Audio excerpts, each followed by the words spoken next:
নিজের কোনো চাওয়া পাওয়া থাকতে নেই, শুধুমাত্র পরিবারকে হ্যাপি রাখার জন্যই নিজের দেশ ছেড়ে অন্য দেশে পাড়ি জমাতে হয়। হ্যাঁ, এটাই প্রবাস। পরিবারের সচলতা ফিরিয়ে আনার জন্য হাড়ভাঙা পরিশ্রম করতে হয়, তাও এমন একটা জায়গায় যেখানে ভাই বোন মা বাবা আত্মীয় স্বজন কোনো মানুষ থাকে না। অসুস্থ হলেও দেখার মতো কেউ নেই। নিজের যত্নটা একান্তই নিজের। এরপরেও সময় মতো পরিবারে টাকা দিতে না পারলে কত কথাই না শুনতে হয়।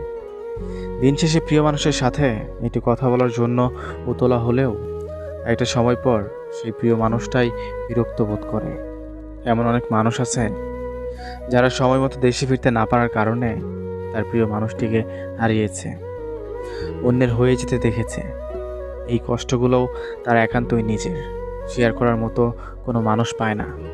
এরপরেও মাসের শেষে তাকে বলা হবে, এই মাসে একটু বেশি করে টাকা পাঠাতে পারবি। কেউ এটা বলে না, বাবা তুই সেখানে ভালো আছিস তো?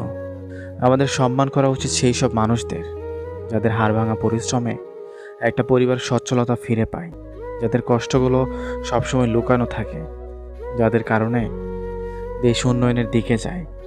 ভালো থাকুক সব প্রবাসী ভাইয়েরা, আল্লাহ তাদের হেফাজতে রাখুক।